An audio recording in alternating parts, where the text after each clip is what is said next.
37절, 38절입니다. 한 목소리로 같이 보시겠습니다. 37절, 38절.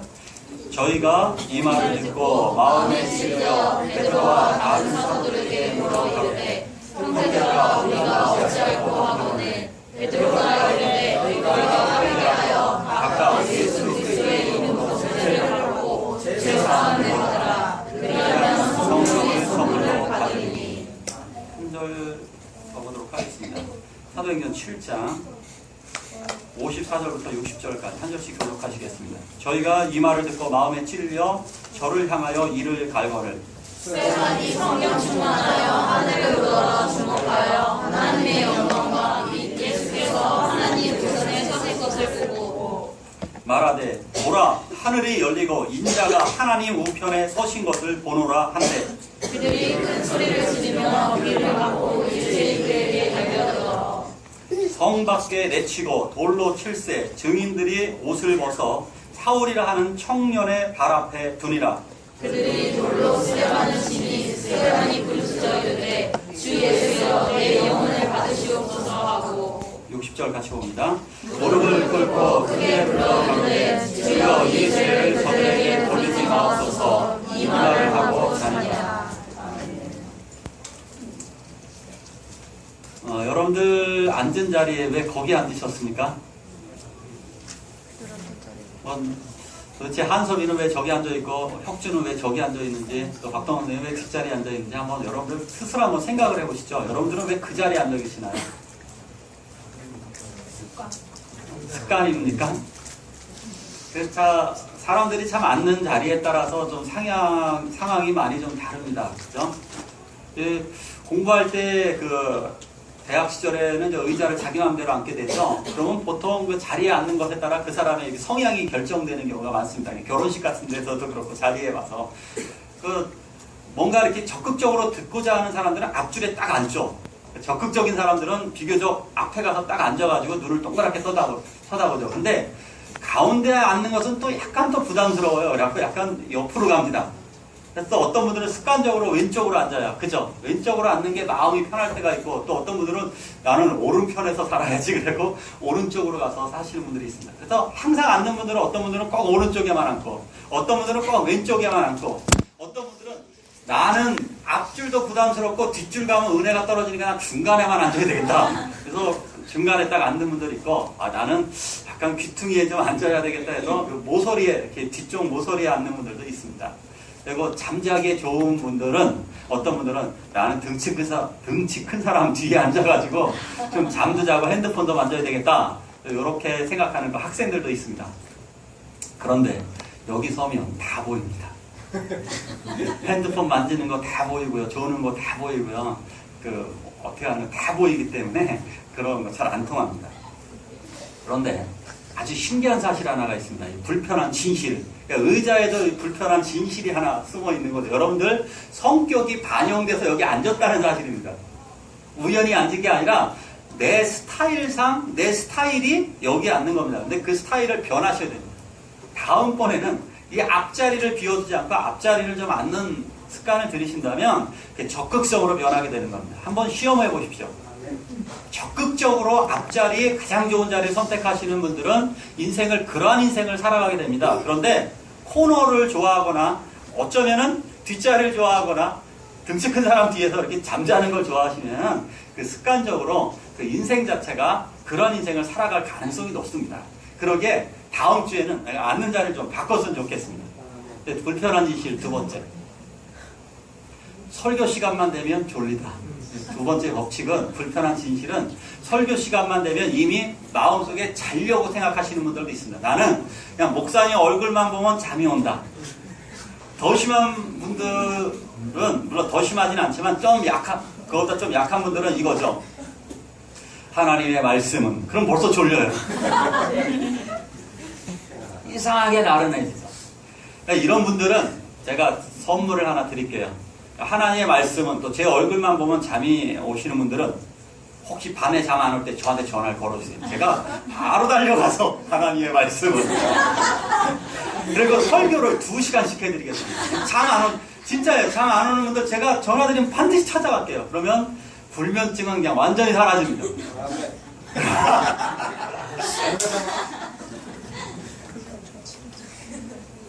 복음에도 불편한 진실이 있습니다. 설교에 불편한 진실이 있고 복음에도 불편한 진실이 있는데 그 불편한 진실은 무엇이냐면 제대로 된 설교는 듣기가 거북하다, 이런 얘기입니다. 제대로 된 설교는 듣기가 거북하고 제대로 된 복음은 듣기가 거북하다. 이것이 불편한 복음의 진실입니다. 오늘 좀 말씀을 통해 그 말이 사실인지 아닌지 좀 접근해 들어가도록 하겠습니다. 오늘 그 스데반, 여러분들이 두 번째 읽은 말씀은 이 스데반이 설교한 내용입니다. 스데반이 설교한 내용을 스데반이 설교를 했는데 희한하게도 예수 믿는 사람이 안 생겼습니다. 베드로가 설교할 때는 3,000명씩이나 회개를 했습니다. 3,000명이 회개할 정도면 어마어마한 설교였죠. 근데 스데반이 설교했는데 변화된 사람이 한 명도 없습니다. 왜 이러는 걸까요?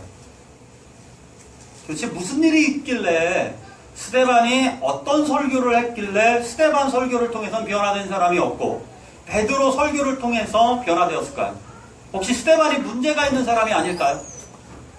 이 왼쪽에 있는 사람이 스데반인데 스데반에게 도대체 어떤 문제가 있기에 변화가 되지 않았을까요?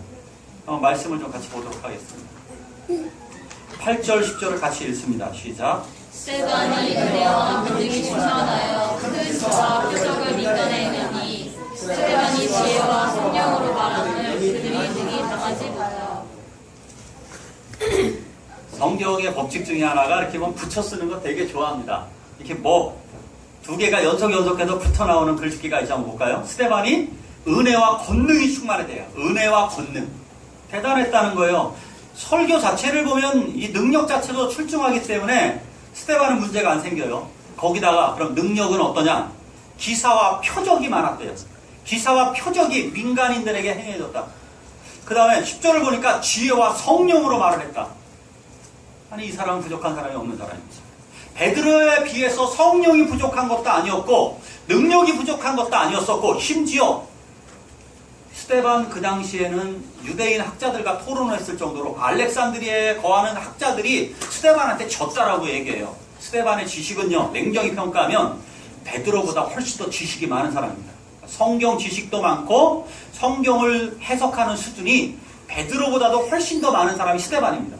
그런데 어떠한 결과가 되었느냐? 설교를 듣고 났더니 그럼 설교 내용이 그러면 달라졌느냐?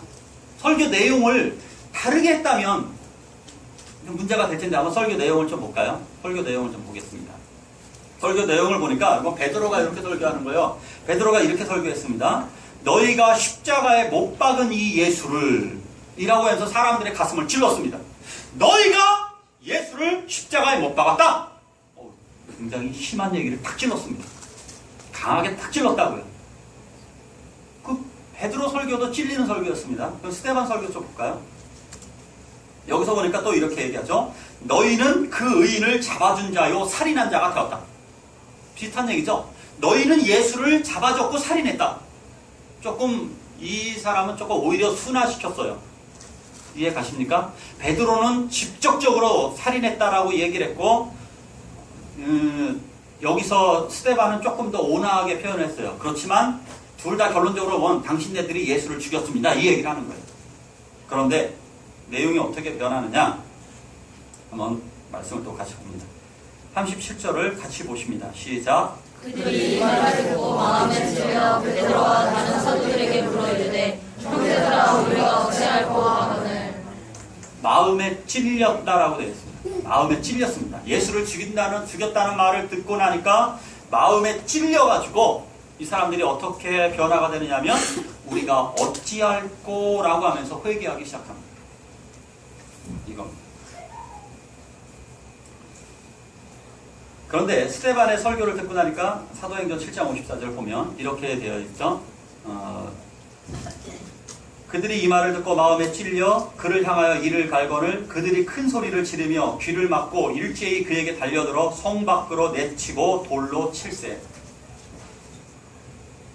마음에 찔렸어요. 똑같았어요. 마음에 찔렸습니다. 스데반 설교를 듣고 역시 똑같이 마음이 찔렸어요. 베드로 설교를 듣고도 마음이 듣고 스데반 설교를 듣고도 마음이 찔렸습니다. 그런데 문제 차이가 어디서 나느냐? 스데반 설교를 듣고 나니까 사람들이 이를 갈았습니다. 희한하죠? 이 사람들은 구원받지 못한 사람들이에요. 스데반 똑같은 설교를 듣고도 어떤 사람들은 회개하여서 구원을 받았고, 스데반 설교 똑같은 설교를 듣고도 회개하지 않고 지옥에 간 사람들, 하나님께 버림받은 사람들, 이 사람들은 AD 70년에 예루살렘에 불탈 때 다 죽어버렸습니다. 왜 이런 차이를 가져오게 되느냐? 자세히 보십시오. 말씀을 하나하나 보십시오. 마음에 찔려가지고 연속된 6가지 행동이 나오는데 이를 갈았다. 이를 갈았다. 그 다음에 큰 소리를 질렀다. 그만해! 라고 막 소리 질렀겠죠. 그만! 막 그러면서 욕을 했겠죠. 나쁜 놈! 그러면서 귀를 막았습니다. 귀를 막았습니다. 설교를 듣는데 귀를 막는 분들이 있습니다. 벌써 마음을 닫는 분들이 있더라고요. 고개를 드십시오. 마음을 닫지 마십시오. 귀를 닫지 마십시오. 귀를 열어놓고 눈을 열어놓으십시오. 돌린 것도 습관이라니까요. 잠을 깨십시오. 고개를 숙이는 것도 습관이고요. 고개를 들어요. 고개를 들고 눈을 동그랗게 뜨세요. 그리고 너무 졸리면 뒤에 가서 탁 서보세요. 뒤에 가서 서서 들으세요. 귀를 여셔야 돼요. 그런데 여기서 이 사람들 또 어떻게 하느냐? 성 밖으로 끌고 나가요. 돌로 쳐 죽입니다. 자, 6가지의 행동이 일사천리로 이루어지고 있어요. 이 사람들은 마음에 찔리면 사람들은 2가지 형태를 보입니다. 하나는 잘못했다고 미안하다고 사과하는 사람이 있고, 어떤 사람들은 마음에 찔리면 되려 성질내는 사람이 있습니다. 그렇죠? 이상하게 되려 화를 냅니다. 자기가 잘못했는데도 불구하고 되려 성질을 내고, 그리고 그 원인을 이렇게 저 사람 때문이라고. 지난주에 선악과를 따먹은 아담이 이렇게 얘기했죠. 이 여자 때문이라고. 마치 그거하고 똑같습니다. 자기 죄를 지적을 했더니 뭐뭐 때문이라고 막 변명을 하면서 되려 얘기하는 거죠. 그런데 베드로 설교를 들었던 사람들은 마음에 찔리고 그곳에서 어떻게 해야 되느냐 하고 회개를 하기 시작했습니다. 찔리는 것은 여러분들 설교 말씀을 들으면 찔려야 됩니다. 당연히 찔릴 수밖에 없습니다. 좋은 설교를 듣는 특징이 뭐냐면 찔린다. 이런 설교를 들어서 내가 그 설교를 잘 들었다 못 들었다의 차이가 뭐냐면 마음에 감동이나 마음에 찔림이 있습니다. 마음에 찔림과 마음에 감동이 있었다면 여러분들 그 설교 아주 잘 들은 겁니다.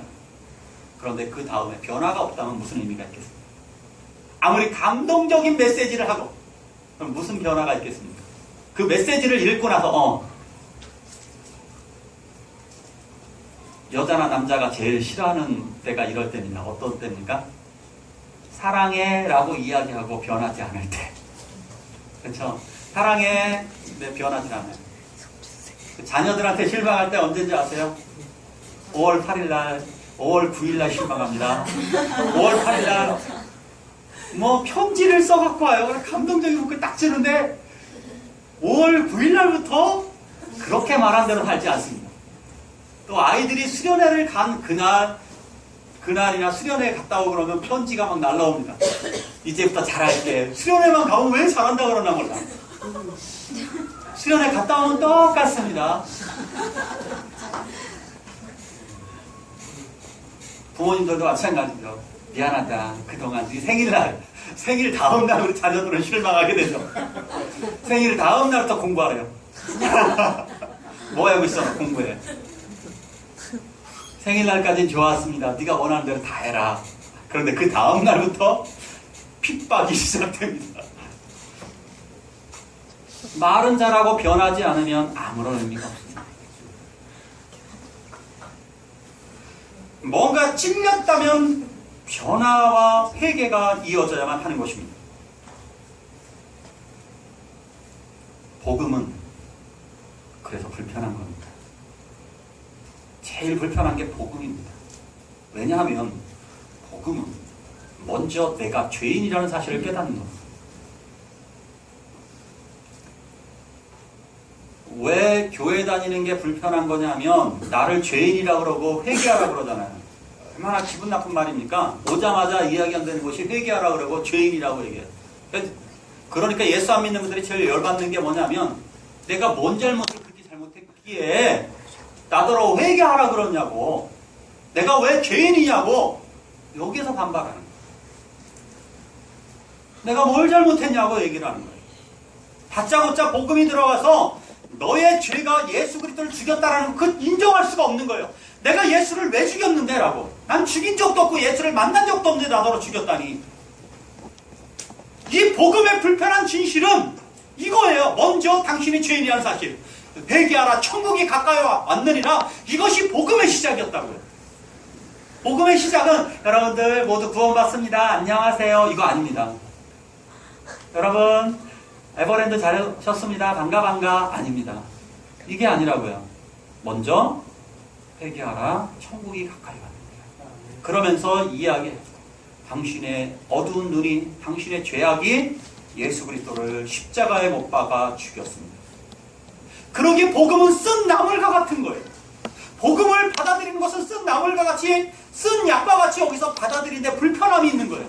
그러나 그것을 소화시키고 난 이후에는 나의 질병이 치료되어지고 내가 새롭게 거듭나게 되는 것입니다. 할렐루야. 그런데 그것이 얼마나 불편합니까? 설교를 듣는 것도 불편하고 이 자리에 앉아있는 것도 불편한 거예요. 그런데 이 불편함을 견뎌내지 못하는 분들은 구원을 받을 수가 없는 것입니다. 졸리고 불편하죠. 버텨내셔야 돼요. 교회는 그러므로 병원과 같은 곳입니다. 병원. 병원의 특징이 뭡니까? 병원에 위로받으러 가십니까? 수술하러 가십니까? 그러니까 병원에 나는 위로받으러 간다. 난 치료받으러 병원 가는 게 아니라 나는 병원에 위로받으러 간다 하시는 분들이 있습니까? 그분들은 문제가 많은 분이죠. 충치가 아파서 병원에 갑니다. 너무너무 이가 아파서 며칠 동안 잠을 못 자서 진통제 먹어도 사라지지가 않습니다. 그래서 치과를 갑니다. 치과에 갔더니 의사가 하는 말이에요. 아이고 얼마나 아프셨어요. 아유 힘들었겠다. 그래요. 힘들었죠. 그래. 자 가세요. 고생 많으셨어요. 아유 얼마나 힘드셨어. 됐어요. 이제 가세요. 헌금은 하고 싶은 만큼 하세요. 치료비 내고 싶은 만큼 내시고 가세요. 교회도 그런 곳으로 생각하잖아요. 그래서 교회 나오신 분들도 있잖아요. 제가 주중에도 친구를 만났더니 친구들이 그런 얘기를 하더라고요. 난 교회 가서 위로를 받고 싶다는 거예요. 난 교회 가서 위로만 받고 싶다는 거예요. 그런데 왔는데 뭐 이상한 얘기를 한다는 거예요. 회개하라고 그러고 헌신하라고 그러고 봉사하라고 그러고 하나님 말씀 배우라고 그러고 너무너무 불편하다는 거예요. 병원 가면 당연하지 않습니까? 병원 가면 뭐라고 얘기합니까? 피를 뽑잖아요. 그리고 엑스레이 사진을 찍으면서 이제는 얘기하죠. 당신 수술해야 되겠다고. 그럼 어떻게 합니까? 내 배를 가릅니까? 내 어깨를 찢는 거예요. 내 입을 찢는 거예요. 여기저기 내 아픈 부위를 도려내는 거예요. 그 아픈 주사바늘을 찌르고 그래서 마취주사를 놓고 깨어나면 몹시도 아픈 그 마취주사를 내게 놓고 그리고 나서 강한 그 수술 칼을 내게 되어서 나를 수술하는 거예요. 이건 너무나 불편하고 두려운 일이에요. 오죽하면 거기에 수술 동의서를 쓰라고 그러잖아요. 수술 동의서가 뭐예요? 죽어도 좋다는 얘기 아니에요. 사고가 나도 참으라는 얘기 아니에요. 사고가 나서 죽을지도 모르니까 그거 이해해달라는 거 아니에요. 교회는요, 위로하려고 여러분 오시는 거 아닙니다. 착각하지 마십시오. 위로도 있어요. 근데 그 위로는 언제 위로가 생기는지 아십니까? 의사가 여러분 언제 위로하시는지 아십니까? 언제 위로하십니까? 수술하고. 그렇죠. 수술 끝나고 나서 회진 다니면서 얘기하는 거예요. 수술하고 나서 의사들이 어떻게 얘기합니까? 괜찮으세요? 식사하실 수 있으시겠어요? 어떻게 방귀는 나오셨어요? 의사가 거기서 얘기하잖아요. 의사가 탁 하면서 그죠? 혜빈이? 경험 있죠? 방귀는 나왔어요? 경험이 있으시죠? 홍 집사님? 수술하고 나면 그제서야 이야기하잖아요. 그제서야 괜찮으세요? 아유 혈색은 오늘 어떠세요? 아픈 건 좀 어떠세요? 의사들은 그때 위로하는 거예요. 수술 때 위해서는 위로함이 소용이 없어요. 거기서는 의사는 냉철하게 수술을 해야만 하는 거예요.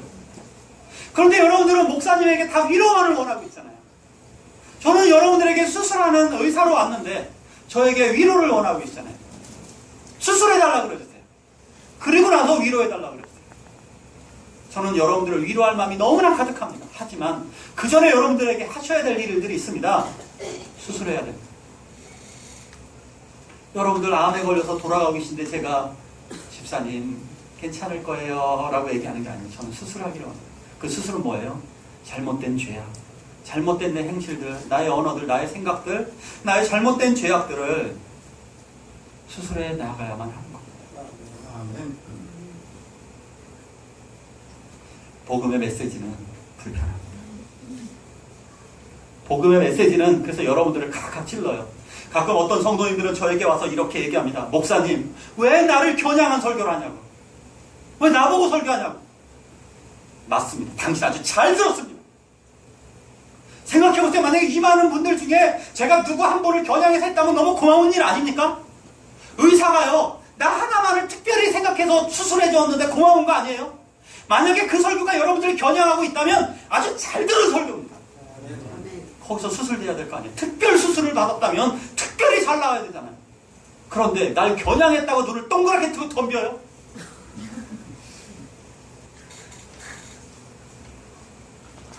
제가 여러분들에게 만약에 설령 그렇게 생각이 됐다면 정말 너무너무 고마운 일이에요. 세상에 목사님이 나 하나만을 겨냥하다니 얼마나 대단한 겁니까? 저는 그러려고 정말 노력하진 않겠지만 여러분 한 사람을 위해서 설교하는 일들은 없겠지만 여태까지 그러지도 않았고 앞으로도 그러지 않으려고 노력할 것입니다. 그러나 만약 그렇게 생각이 되어진다면 여러분들은 이미 하나님이 여러분들에게 말씀하신 것이고 말씀의 검이 여러분들을 찌르셨음을 기억하시길 바랍니다. 아멘. 언제나 말씀 속에서 그렇게 변화가 되는 것입니다. 주님은 찔림을 위해 오셨습니다. 그가 찔림은 우리의 허물을 인하며 그가 상함은 우리의 죄악을 인합니다. 예수님은 이 세상에 찔리기 위해 오셨습니다. 그는 가시관에 찔리셨습니다. 수많은 사람들이 말로 예수님을 공격했고 실제적으로 몸으로 공격했고 그를 가시관으로 찔렀고 그리고 그를 못으로 예수님의 손발을 찔렀고 그리고 옆구리엔 창으로 찔렀습니다. 세상은 예수님을 찔러 죽였습니다. 예수님은 찔림을 위해 오셨기 때문입니다. 그래서 우리는 이 십자가를 바라볼 때마다 가슴이 찔리는 겁니다. 십자가를 볼 때마다 가슴이 찔릴 때 그제서야 우리는 예수 그리스도의 십자가 앞에 엎드리게 되는 것입니다. 교회를 뭐 때문에 오셨어요? 위로 때문에, 외로움 때문에 뭔가 얻어내려고 오신 거 아닙니까? 그렇다면 잘못되셨습니다. 기도해서 뭔가 내가 인생에 이 예수를 믿어서 내가 좋은 직장도 얻고 좋은 대학도 들어가고 자녀들도 잘 되고 나도 뭔가 잘 되기 위해서 오셨다면 NO! 아닙니다. 부자 되기 위해서 오셨다면 NO! 아닙니다. 예수님 그 문제 해결하기를 원치 않으십니다. 그 문제 해결되면 여러분들 예수님 버릴 거잖아요. 그런데 그 문제를 해결하시는 이유가 있습니다. 그런데도 불구하고 예수님이 그 문제를 해결해 주시는 이유가 있어요.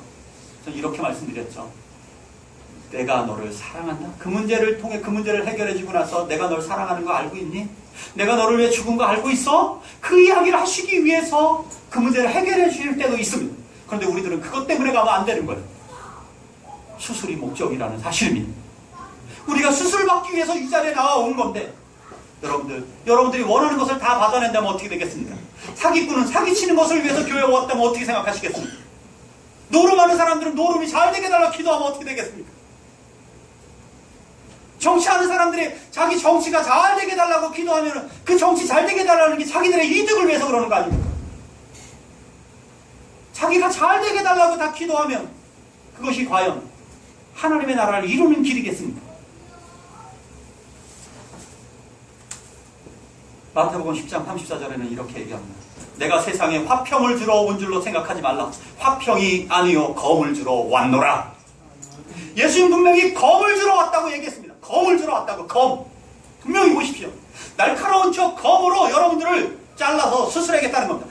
팔이 잘못되면 팔을 잘라내겠다는 겁니다. 눈이 잘못되면 눈을 도려내겠다는 겁니다. 예수님은 이렇게 수술하러 오셨는데 우리들은 마치 예수만 믿으면 다 잘 될 걸로 생각하고 있지는 않아요. 병든 사람을 그대로 병을 내버려 둔 채 한번 이렇게 상상을 한번 해보십시오. 한 달밖에 살지 못하는 그 시한부 인생, 그 병든 환자에게 예쁘게 화장도 해주고 귀걸이 해주고 목걸이 걸어주고 꽃다발도 해주고 막 그러면서 아이고 행복하지, 너 잘 살아야 돼, 아이고 얼마나 힘들었어. 행복하겠습니까? 행복하겠냐고요. 그 사람 어떻게 됩니까? 수술시켜줘야 되잖아요. 우리가 지금 영혼이 죽게 생겼는데, 우리가 영혼이 지금 죽게 생겼고 지옥불에 던져지게 생겼는데, 사람들이 너 힘들었지라고 위로한다고 해서, 돈 조금 준다고 해서, 그 문제 해결된다고 해서, 먹을 것 좀 준다고 해서, 옷 사준다고 해서, 차 몇 대 들어온다고 해서, 집 새 집 져준다고 해서 그게 위로가 되겠냐고요. 내가 지금 조금 있으면 죽는데, 조금 있으면 내가 죽어가고 있는데 내가 위로가 되겠냐고. 나에게 진정한 위로는 그 예수님의 칼로 우리를 수술해 주시고 우리를 영원히 살게 해줄 수 있을 때, 그제서야 우리에게 진정한 위로가 있는 것이 아닐까요? 할렐루야입니까? 나는 살아계신 하나님께 지금 할렐루야 영광을 돌려드립니다. 저는 이 말씀을 준비하면서 가슴 뭉클했습니다. 그래, 제가 어떤 이런 생각을 할 수 있지 하고 놀랍게 생각을 했습니다. 아니, 제가 어떻게 이런 생각을 할 수 있었지? 그런데 가만 생각해보니까 제가 이런 생각을 할 수 있는 능력이 되는 사람도 아니고 자격이 되는 사람도 아니고, 당연히 하나님이 이 생각을 주셨기 때문에 이 말씀 속에 제가 눈물을 흘리면서 설교 준비하기를, 그래 하나님, 우리 성도들 수술을 시켜주십시오. 저도 수술시켜 주십시오. 저의 잘못된 죄악을 수술시켜 주십시오. 하나님, 제가 이렇게 살아가는 것이 무슨 의미가 있겠습니까? 하나님, 제가 바르게 살아가게 도와주십시오. 병든 채로 살아가는 것이 아니라 이 병을 치료받아야 되지 않겠습니까? 나의 이 죄악이 수술받아야 되지 않겠습니까? 라고. 마지막 절 같이 보십니다. 우리 한 목소리로 같이 보십니다. 시작. 무릎을 꿇고 크게 불러 이르되 주여 이 죄를 그들에게 돌리지 마옵소서. 이 말을 하고 사느니라. 아멘. 스데반은 돌로 치는 사람들, 그들 앞에 쓰러지며 그 쓰러지는 와중에서도 무릎을 꿇고 주여 이 죄를 저들에게 돌리지 마옵소서라고 아주 위대한 기도를 합니다. 그런데 그 뒤에 아주 놀라운 말씀이 나오죠. 바로 뭡니까? 잔이라. 그에게 저들에게 죄를 돌리지 마옵소서 하고 죽으리라가 아니라 잔이라. 사도행전을 쓴 누가와 초대교회 성도들은 스데반을 죽었다고 생각하지 않고 잔이라라고 표현합니다. 잔이라. 우리는 수술할 때 죽으러 돌아가는 것이 아니라 잠시 수면제를 먹고 잠을 자는 겁니다.